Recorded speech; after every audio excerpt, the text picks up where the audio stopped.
जब भी राजस्थान का नाम आता है तो सबसे पहले क्या ख्याल आता है? रेत के बड़े बड़े टीले, रेगिस्तान, है ना? पर ये तो सिर्फ आधी ही कहानी है। आज हम राजस्थान के उस दूसरे पहलू को भी जानेंगे, जहां एक तरफ सुनहरा रेगिस्तान फैला है तो दूसरी तरफ दुनिया के सबसे पुराने पहाड़ों में से एक खड़ा है। ये एक ही जमीन पर दो बिल्कुल अलग अलग दुनियाओं की कहानी है। अब देखिए, स्क्रीन पर जो दिख रहा है वो इस कहानी को और भी साफ कर देता है।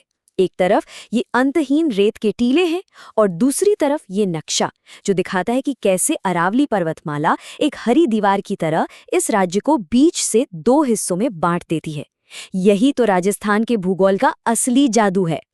तो इस पूरे सफर में हम क्या क्या देखने वाले हैं? हम चलेंगे करोड़ों साल पीछे राजस्थान की भूवैज्ञानिक जड़ों को समझने। फिर देखेंगे कि ज्योग्राफर्स ने इस विशाल लैंडस्केप को कैसे बांटा।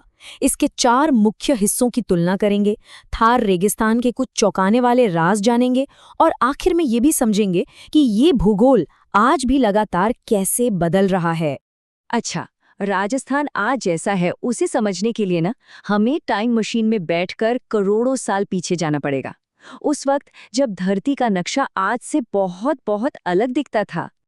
ये देखिए, ये है पैंजिया। मतलब एक ऐसा वक्त था जब दुनिया के सारे महाद्वीप एक दूसरे से चिपके हुए थे, एक ही सुपर कॉन्टिनेंट के तौर पर। और इसके चारों तरफ सिर्फ एक ही महासागर था जिसे पेंथालसा कहते थे। और फिर जमीन का ये विशाल टुकड़ा टूटने लगा। पैंजिया 2 बड़े हिस्सों में बट गया। ऊपर वाला हिस्सा अंगारा लैंड या लॉरेशिया और नीचे वाला हिस्सा गोंडवाना लैंड। और इन दोनों के बीच जो नया सागर बना उसे कहा गया टेथिस सागर। अब राजस्थान की कहानी के लिए ये 2 नाम बहुत जरूरी हैं, गोंडवाना लैंड और टेथिस सागर। तो कमाल की बात यह है कि आज का जो राजस्थान है ना, उसमें इन दोनों की निशानियां मिलती हैं। राज्य का कुछ हिस्सा गोंडवाना लैंड की पुरानी चट्टानों से बना है तो कुछ हिस्सा उस पुराने टेथिस सागर के मलबे से।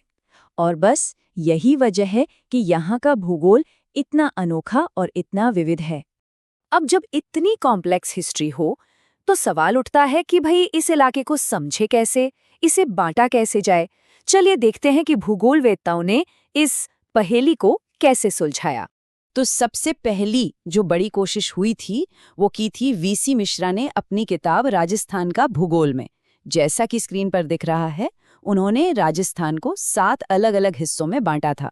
इससे पता चलता है कि शुरुआत में ये काम कितना मुश्किल समझा गया था। पर आज जो क्लासिफिकेशन सबसे ज्यादा चलती है, मतलब जिसे सब मानते हैं, वो है डॉक्टर हरि मोहन सक्सेना का। उन्होंने राजस्थान को बहुत साफ तौर पर 4 बड़े हिस्सों में बांटा: पश्चिमी मरुस्थलीय प्रदेश, अरावली पर्वतीय प्रदेश, पूर्वी मैदानी प्रदेश और दक्षिणी पूर्वी पठारी प्रदेश।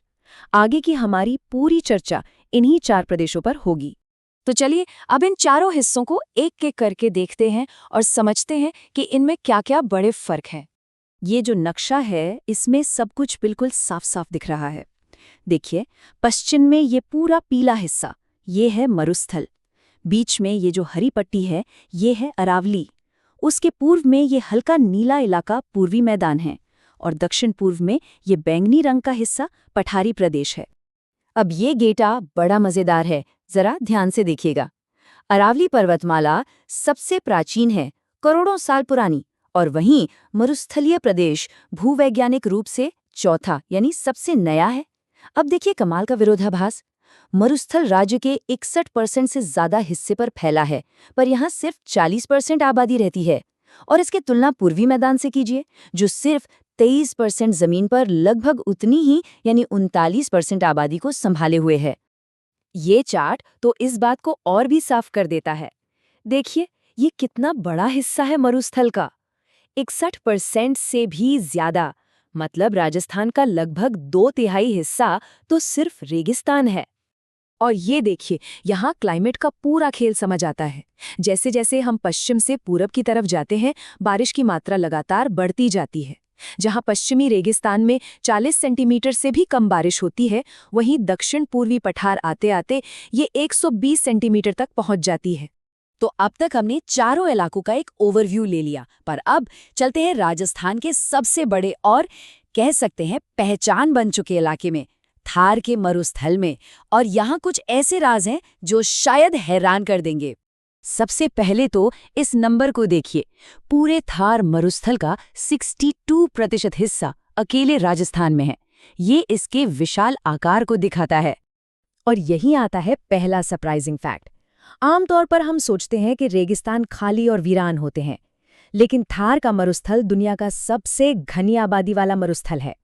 और बात सिर्फ इंसानों की नहीं है, ये दुनिया का सबसे ज्यादा बायोडाइवर्सिटी वाला मरुस्थल भी है।